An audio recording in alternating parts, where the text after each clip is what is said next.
Assalamualaikum warahmatullahi wabarakatuh. Innalhamdulillah nahmaduhu wa nasta'inuhu wa nastaghfiruh wa na'udzu billahi min syururi anfusina wa min sayyiati a'malina. May yahdihillahu fala mudhillalah wa may yudlilhu fala hadiyalah. Asyhadu an la ilaha illallah wa asyhadu anna Muhammadan abduhu wa rasuluh. Faqad qala Allah ta'ala fi kitabihil karim ba'da a'udzu billahi minasyaitonir rajim. Bismillahirrahmanirrahim. Wa man ahsanu qawlan mimman da'a ila Allah wa amila shalihan wa qala innani minal muslimin. Wa qala nabiyuna sallallahu alaihi wasallam Bunyal Islamu ala khamsin syahadati an la ilaha illallah wa ana Muhammadar Rasulullah wa iqamis shalah wa idai zakah wa hajjil baiti wa shaumi Ramadan. Alhamdulillah, hadirin yang dimuliakan Allah Subhanahu wa taala. Bersyukur kita kepada Allah Subhanahu wa taala atas segala nikmat dan karunia yang Allah Subhanahu wa taala berikan kepada kita. Sesungguhnya Allah Subhanahu wa taala telah memberikan kepada kita nikmat yang banyak yang sering kita ulang-ulang. Apabila kita ingin menghitungnya tidak akan mampu, apalagi untuk membayarnya, hadirin. Maka nikmat Allah Subhanahu wa taala untuk daripada kita syukuri. Jadi hadirin yang dimuliakan Allah Subhanahu wa taala, dimanapun kita berada, maka sebaiknya yanbaghi alaina, sebaiknya ke atas kita yakni bersyukur atas nikmat Allah Subhanahu wa taala. Hadirin yang dimuliakan Allah Subhanahu wa taala, langsung saja ke acara inti daripada acara, yakni podcast pertama perdana, yakni ana bersama Gus, yakni Gus Samil. Apa itu Gus? Yakni kalau di Jawa ini generasi ulama salaf.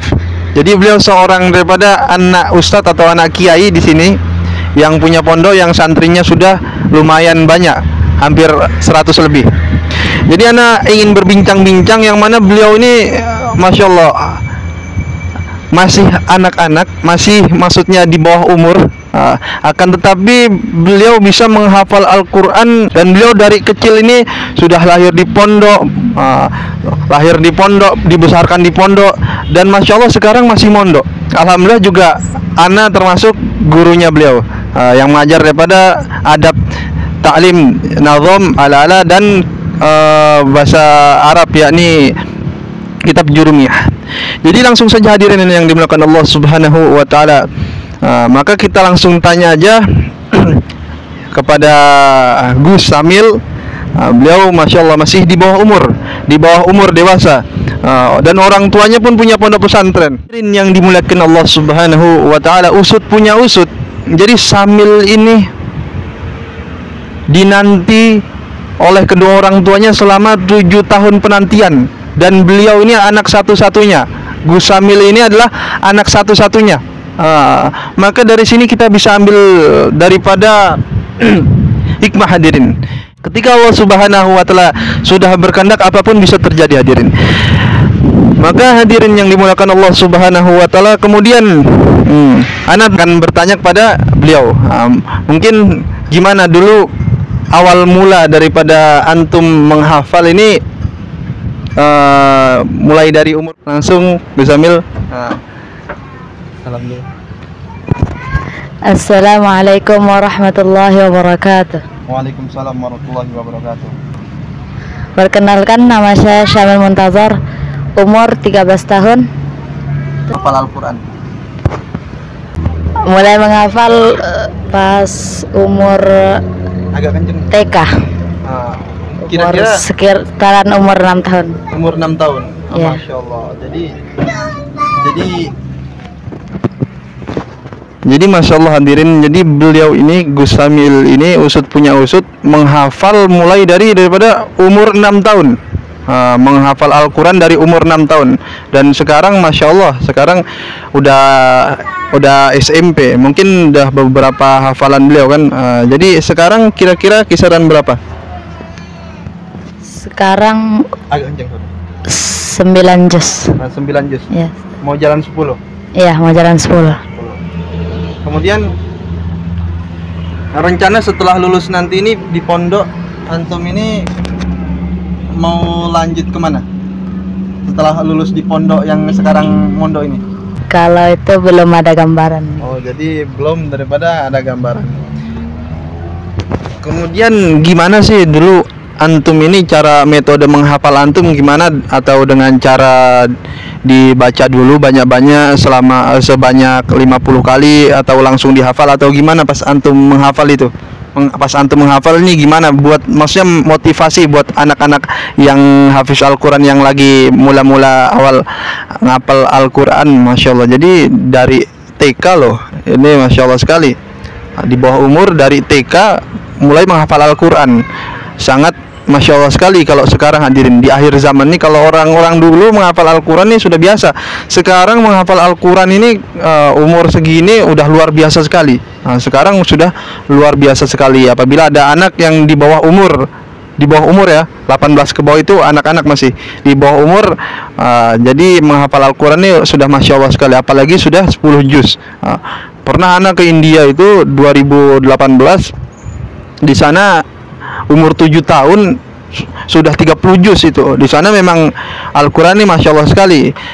Akan tetapi di Indonesia ini 10 juz aja buat anak di bawah umur sudah Masya Allah sekali. Jadi mungkin ketika antum menghafal ini metodenya seperti apa, mungkin bisa dijelaskan kepada pemirsa yang menonton di seluruh dunia nih. Jadi jangan apa gitu, motivasi buat anak-anak baru gitu kan, baru menghafal Al-Quran, jadi motivasi gitu. Jadi maaf juga ya hadirin nih, agak ini soalnya di tempat umum kami mencoba daripada di luar, daripada outdoor, jadi agak bising terkadang, ada anak orang kan.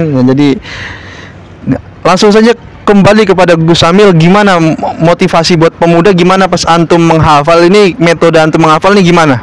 Awal antum menghafal, atau dibaca dulu banyak-banyak, apa pas antum menghafal langsung hafal gitu aja, gimana? Boleh ceritakan kepada kami. Jadi awal pertama ngafal juz 30 dulu. Juz 30 kemudian Terus dibaca satu-satu ayat, terus diulang-ulang. Terus nanti lama-lama nanti dibayang-bayangin di langit-langit gitu. Habis itu store-nya antum store sama siapa tuh? Kadang sama ustadz kalau di sekolah, kadang sama Umi atau sama Abi. Umi antum hafiz Al-Quran? Belum 30 juz.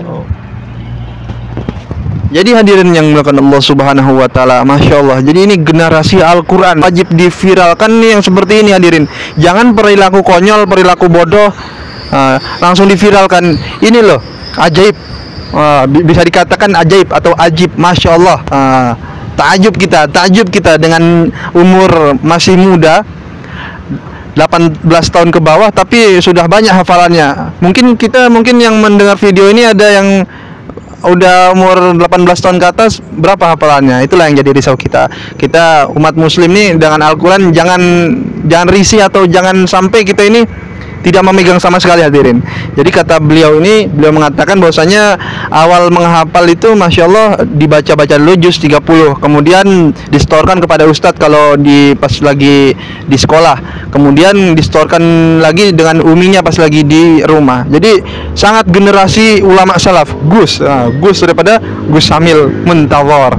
Kemudian gimana sih, mungkin bisa diceritakan ke kami apa pengalaman ketika antum di itu, entah juara dalam bidang Al-Quran atau segi dakwah. Kemudian kegiatan apa saja ketika antum liburan di pondok ini, kegiatan apa aja ketika antum di rumah, apa saja yang antum ini lakukan ketika antum di rumah pas lagi liburan pondok? Kalau liburan, kalau ada maksa luang ya murojaah. Murojaah kalau ada waktu luang gitu, sebelum sholat atau apa pas libur gitu. Jadi motivasi buat kita semua santri, ketika liburan jangan kayak singa lepas dari kandang ngabisin semuanya. Kayak singa lepas dari kandang ini dia mau ngabisin semuanya, yang ada di depannya dihantam semua. Tapi ketika seorang santri sedang liburan, maka tetap daripada murojaah, mengulang-ulang daripada hafalan ya, agar kita Al-Quran ini ibarat daripada, jadi tetap kita daripada murojaah Al-Quran ini, ketika kita lalai sedikit saja akan hilang daripada hafalan kita. Maka kita dimanapun kita kalau bisa murojaah daripada Al-Quran. Yang belum menghafal, mari kita menghafal. Yang masih sedikit hafalannya, mari kita perbanyak hafalan kita. Yang sudah 30 juz, mari kita murojaah. Maka Masya Allah sekali hadirin. Kemudian apa kata-kata buat kami ini terakhir nih dalam perdana podcast ini, mau kata-kata itulah, kata-kata bijak, kata-kata mutiara dari Syamil buat anak-anak. Yang pertama, kata-kata buat orang-orang yang baru pemula menghafal Al-Quran ini apa saja? Artinya apa motivasinya? Giat menghafal atau gimana? Boleh. Motivasinya bagaimana kita bisa menghafal Al-Quran di mana saja gitu, dan murojaah walaupun di rumah pun, walaupun libur gitu. Jadi seperti itu ya hadirin, Masya Allah. Jadi dimanapun saja kita harus menghafal daripada Al-Quran, mewajibkan diri sendiri. Yang pertama mewajibkan diri sendiri, dan dimanapun kita murojaah. Jadi hadirin yang dimuliakan Allah Subhanahu Wa Taala, mungkin itu saja perbincangan singkat kita. Ini perdana ini. Tadinya kami sebenarnya mau podcast sama Ustadz Adim, karena Ustadz Adim ini beliau keburu balik ke Jakarta. Beliau alumni Mesir yang Masya Allah. Tapi anak gantikan Syamil yang di bawah umur tapi mempunyai hafalan yang lumayan banyak, dikatakan banyak lah, 10 juz. Kemudian dia ini Syamil ini baru umur daripada 13 tahun. Maka kita, bagi orang-orang tua, kita jadikan anak kita sebagai daripada penghafal Al-Quran. Karena apa? Al-Quran akan menjadi syafaat bagi orang yang menghafal, dan akan mensyafaati bagi keluarga orang yang menghafal, dan bagi orang tuanya yang menghafal. Bagi orang tua anak si penghafal Al-Quran akan diberikan kemuliaan oleh Allah Subhanahu Wa Taala berupa mahkota, mahkota yang dari cahaya, mahkota yang terbuat dari cahaya. Maka kita niat insya Allah jadi pemuda-pemuda atau orang-orang muslim yang menghafal daripada Al-Quran. Jadi hadirin yang Allah Subhanahu Wa Taala, kemudian kita selalu berdoa kepada Allah Subhanahu Wa Taala agar dijadikan orang yang diridhai Allah Subhanahu Wa Taala. Jadi hadirin Allah Subhanahu Wa Taala, mungkin itu saja. Jangan lupa dukung terus dakwah media kami dimanapun berada, siapapun yang melihatnya. Sekarang mungkin ingin mencapai daripada 400 subscriber, kemudian nanti 500 sampai 1000 subscriber, kami akan daripada podcast yang lebih menantang lagi. Kita datangi ustadz-ustadz, kiai besar, kita datangi semua. Ini baru kiai muda official. Jangan disenggol dulu, ini masih belajar. Mungkin hadirin yang dilakukan Allah Subhanahu Wa Taala, dukung terus dakwah media kami dengan doakan dan subscribe, dan bagikan kepada teman-teman kita untuk menjadi motivasi. Karena media ini sebagaimana ketika kita menggunakan dengan baik akan menjadi amal jariah. Maka kita tutup dengan doa kafaratul majelis. Subhanakallahumma wa bihamdika asyhadu an la ilaha illa anta astaghfiruka wa atubu ilaik.